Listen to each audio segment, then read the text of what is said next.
Okay, we are getting ready to turn in a whole bunch of soil amendments, organic material into this little garden.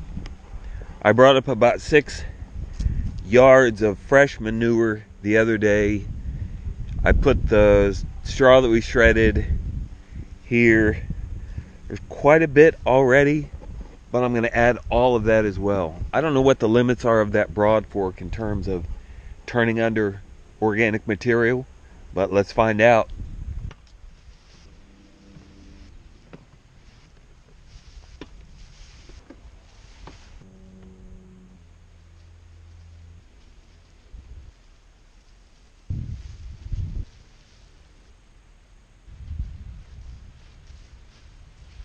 Okay, that's quite a bit of material. We got the brown in the form of the manure and the straw.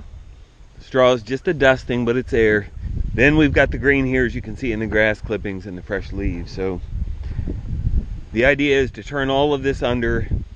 We won't be in this garden again for 6 months, so the garden's going to have all that time to digest this material. But the question here is that too much for the broad fork to turn over at one time? I've never tried this much before, so we're just going to have to see. Now, I've shown the broad fork at use in this garden in other videos. I'm not going to talk about how it works here, but I will say you have to have a strategy as you do it, because you don't want to walk on what you've already turned over. So the way I do this garden is I tend to start along that row, work this way until I have one left that's not done. But at that point I do along the back. I do backwards this direction, and then backwards out this final stretch through the gate. And at that point the gate is locked, and no one will be on this for about 6 months, so it'll be nice and fluffed up. I'm hoping it'll be full of worms and pill bugs and everything like that come next April. So let's get this in here and see what happens.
Okay, even with gloves, that was a bit of a rough afternoon, but it's all turned under.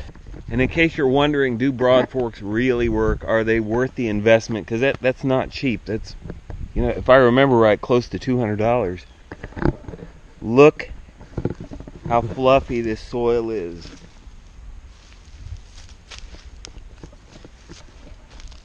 It's amazing how well it turns it over and fluffs it up.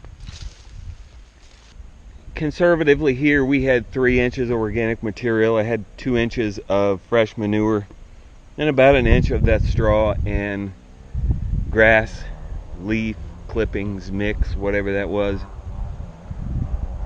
So that was a lot of material, and for the most part, you know, it's gone. It is underneath the soil now.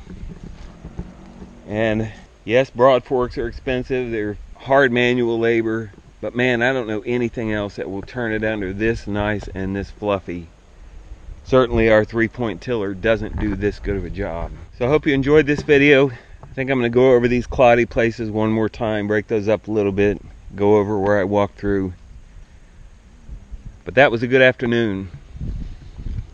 Now I hope it rains all next week and waters that in and really gets the bugs going. So thanks for watching. We'll see you again soon.